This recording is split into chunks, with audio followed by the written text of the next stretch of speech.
जो इल्जाम लगा रहा है वो आदमी नासमझ है। तो बिहार की धरती पर उतना उद्भट विद्वान, उतना समझदार कोई दलित महादलित परिवार में व्यक्ति नहीं। किसान जी पर जो यह आरोप है कि वो अकेले निर्णय ले लिए हैं, अकेले घोषणा कर दिए हैं, ये बिल्कुल निराधार मिथ्यापूर्ण है। ये हमारा ही अग्नि परीक्षा नहीं है, हमारी तो पहली परीक्षा है। पहली परीक्षा और अग्नि परीक्षा। हाँ, अब बाकी सब दल की अग्नि परीक्षा है। चारों सीट पर मुरेठा बांध के और कमर कस के लड़ेंगे चुनाव, और चारों सीट फतह करने की लड़ाई लड़ेंगे, फतह करेंगे। नमस्कार, आप देख रहे हैं ब्रेकिंग बिहार। अभी हम हैं जन स्वराज कार्यालय में और जन स्वराज के मुख्य प्रवक्ता संजय ठाकुर हमारे साथ। आज 3:30 बजे चुनाव आयोग चुनाव की घोषणा करेगा। झारखंड से लेकर के कहा जा रहा है कि महाराष्ट्र में भी, लेकिन बिहार में जो 4 जगह उपचुनाव होने वाले हैं, सबसे बड़ी वो बात है बिहार में अगले साल 2025 में जो बिहार विधानसभा के चुनाव होने वाले हैं, तो माना जा रहा है कि यह जो 4 सीटों पर उपचुनाव होगा यह सेमीफाइनल है। प्रशांत किशोर भी रण में कूद गए हैं। महागठबंधन और एनडीए कौन पड़ेगा किस पर भारी? संजय ठाकुर जी, आप लोग जब से पार्टी बनाए हैं, पहला चुनाव, आपको याद होगा जिस दिन पार्टी की घोषणा हो रही थी 2 अक्टूबर गांधी जयंती के पावन अवसर पर वेटनरी कॉलेज के प्रांगण में आदरणीय प्रशांत किशोर जी ने उसी दिन हुंकार भरी कि हम चारों उपचुनाव लड़ेंगे और ये सेमीफाइनल में ही इन लोगों को फाइनल करेंगे। इन लोगों को बताएंगे कि भाई जनता राजद को, भाजपा को और जदयू को सबको नकार चुकी है। देखिए, चारों सीट पर हम चुनाव मजबूती से लड़ने जा रहे हैं। कल आप लोगों को न्योता मिल गया है, कल घोषणा होगी। कल आदरणीय प्रशांत में अपने करेंगे। आदरणीय प्रशांत किशोर जी स्वयं चारों विधानसभा के उम्मीदवारों के नाम की घोषणा करेंगे। तो आप समझ भी लीजिएगा कि हमारे उम्मीदवार कितने स्वच्छ छवि के हैं, कितने अच्छे हैं। कौन कहता है कि हमारे उम्मीदवार खराब? नहीं, सबका उम्मीदवार परिवारवादी है।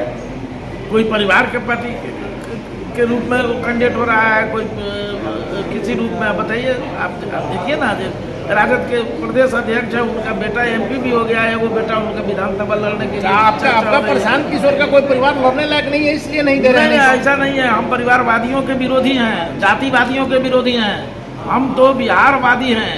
बिहार की जनता को एक सूत्र में पिरोकर, एक सूत्र में बांधकर, बिहार के मुस्तकबिल के लिए, बिहार के नागरिकों के बच्चों के भविष्य के लिए, उसके मुस्तकबिल के लिए, आम और आवाम को रोजगार मुहैया कराने के लिए, खेती किसानी को लाभदायक, बड़ी बड़ी बातें केजरीवाल भी करते थे। और आज जिसके विरुद्ध थे उसी के साथ जाकर गठबंधन में। नहीं, केजरीवाल को छोड़िए। केजरीवाल तो शुरुआत में तो उनकी भूमिका अच्छी थी, बाद में वो गलत हो गए हैं, तब इसके लिए हम जिम्मेवार नहीं ना है। लेकिन प्रशांत किशोर तानाशाह है, इल्जाम लग रहा है। जो इल्जाम लगा रहा है वो आदमी नासमझ है।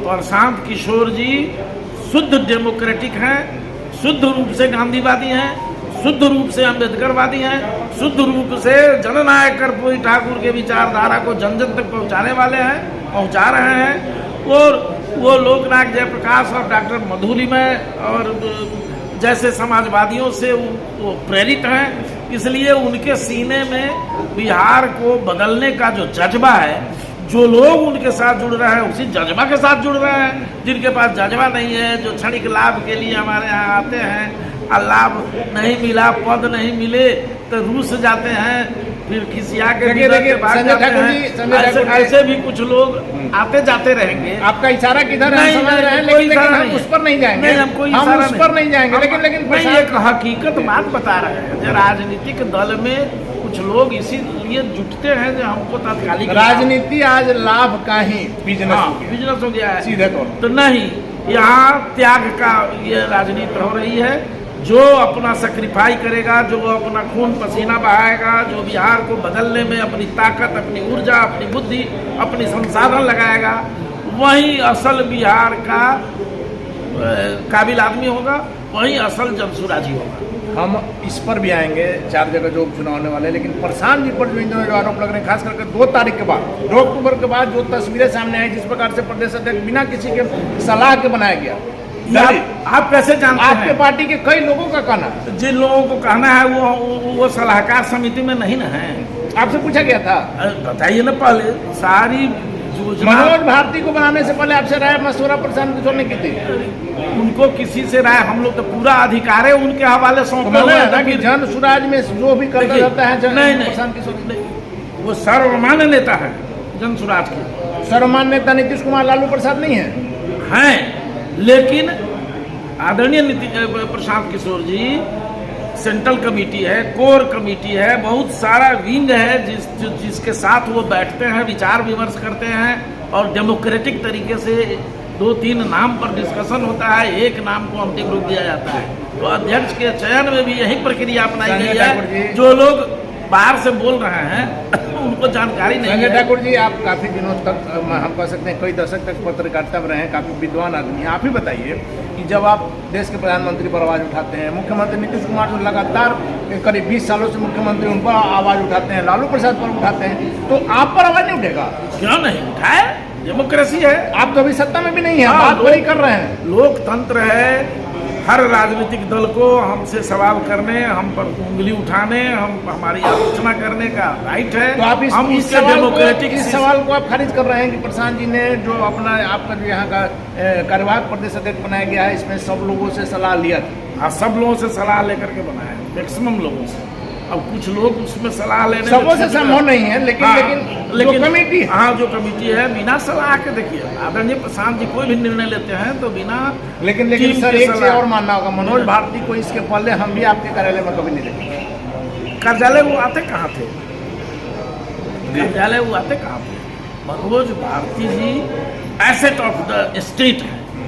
इस बिहार की धरती पर उतना उद्भट विद्वान, उतना समझदार कोई दलित महादलित परिवार में व्यक्ति नहीं है। ये तो आपको और सारे बिहार को इसका लोहा मानना होगा कि वो नेतरहाट के प्रोडक्ट हैं, IITN है, IIT से उन्होंने IFS की सेवा ली, कंपटीशन फेस करके, कोई नॉमिनेशन से नहीं गए हैं। और वहाँ के बाद वो विदेश में भारत का प्रतिनिधित्व करते रहे कई देशों में, और 4 देशों में तो उन्होंने राजदूत की भूमिका निभाई है साहब। अब इससे बड़ा आदमी कौन होगा? चलिए अब आ जाते हैं बिहार। इसलिए जो उपचुनाव होने वाले प्रशांत जी पर जो यह आरोप है कि वो अकेले निर्णय ले लिए हैं, अकेले घोषणा कर दिए हैं, ये बिल्कुल निराधार, मिथ्यापूर्ण है। प्रशांत जी की अपनी कमेटियां हम लोगों की है पार्टी की, उस कमेटी से बैठ करके डिस्कशन करके किसी बिंदु पर अंतिम निर्णय लिया जाए। चलिए अब आ जाते हैं उपचुनाव। 4 सीटों पर उपचुनाव है। आप भी कई दिनों से कह रहे हैं, जब से पार्टी नहीं बनी थी, कि सबों को धराशायी करेंगे, महागठबंधन हो या एनडीए। 3 सीट महागठबंधन के पास, बेलागंज, रामगढ़ और तरारी। इमामगंज जितना मांझी जीते थे। 4 सीटों पर आपका दावा? एकदम 4 सीटों पर हम मजबूती से लड़ेंगे। कल हमारे उम्मीदवारों की सूची आदरणीय प्रशांत किशोर जी जारी करेंगे। आप सबको उसमें बुलाया गया है, दिया गया है, आइए और वो सूची लीजिए और फिर आप रिपोर्टिंग करिए। आज चूंकि चुनाव आयोग घोषणा करने वाला है, इसलिए आनंद फानंद में या नहीं, आज चुनाव आयोग का जो चिट्ठी आ गई है, सुबह में ही हम निर्वाचन आयोग के साइट से हम लोगों ने चिट्ठी देख ली है और वो प्रेस को आमंत्रण है, आज प्रेस कॉन्फ्रेंस करेंगे। तो उसी झारखंड और महाराष्ट्र लिखा हुआ है, लेकिन उपचुनाव उत्तर प्रदेश में भी है, बिहार में भी है, कई स्टेटों में है।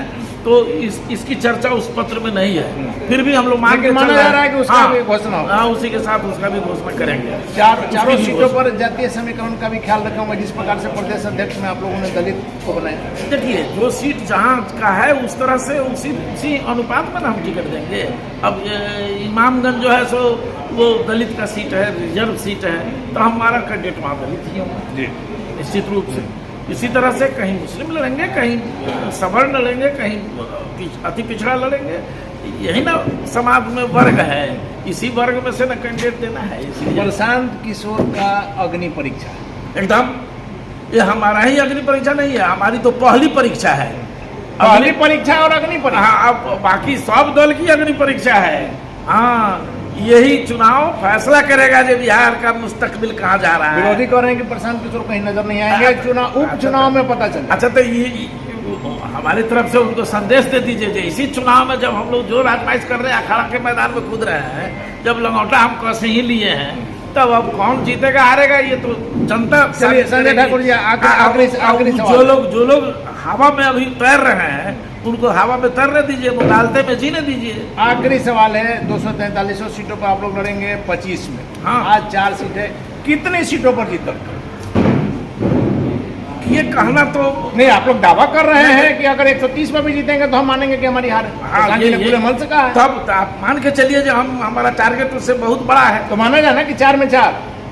ये 4 में 4 तो हम अगर 4 आप नहीं जीत पाए तो प्रशांत किशोर को जनता ने खारिज कर दिया।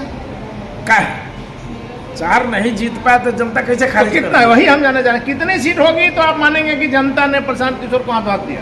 आप देखिए ना, तो ये तो जनता सर, आप बचना चाह रहे हैं सर मेरे नहीं सवाल। नहीं नहीं, अभी हम 4 कैसे में कहें? कितनी सीट? हम सीधा- 4 में मजबूती से लड़ेंगे और 4 जीतने के लिए लड़ेंगे और 4 जीतेंगे। अगर दो भी जीते तो प्रशांत किशोर को खारिज कर दिया जनता ने। कैसे खारिज कर देगा? 2 जीत गए तो 50% तो हमको स्वीकार करिए, लिए एक्सेप्ट करिए लिए जनता। मतलब 2 भी जीते तो प्रशांत जी फिर से कुल 4। महाराज आप लोग पत्रकारिता कर रहे हैं, चुनाव के लड़ाई में तो जो सेकेंड करता है उसको भी जनता स्वीकार नहीं, आपके दावों पर हम बात कर रहे हैं सर, बड़ी बड़ी बातें हो रही हैं। आप लोग घुमा फिरा के जो बात कर रहे हैं, आपसे घुमा फिरा के बात नहीं करेंगे सर, आप हमारे सीनियर हैं। मैं ये आपको स्पष्ट कर दूं कि 4 सीट पर मुरेठा बांध के और कमर कस के लड़ेंगे चुनाव और 4 सीट फतह करने की लड़ाई लड़ेंगे, फतह करेंगे। चलिए, तो संजय ठाकुर जी मुख्य प्रवक्ता जनसुराज के 4 सीट, जो 4 सीटों पर उपचुनाव होने वाला है, 4 सीटों पर जीत दर्ज करेंगे। हमने शुरू से कहा है कि यह जो उपचुनाव है प्रशांत किशोर के लिए अग्नि परीक्षा है। जनसुराज भी पार्टी बन गई है, बड़ी बड़ी बातें हो रही है। जनता किसकी बातों पर विश्वास करती है, देखने वाली बातों को फिलहाल बने रहे हैं ब्रेकिंग न्यूज़ से।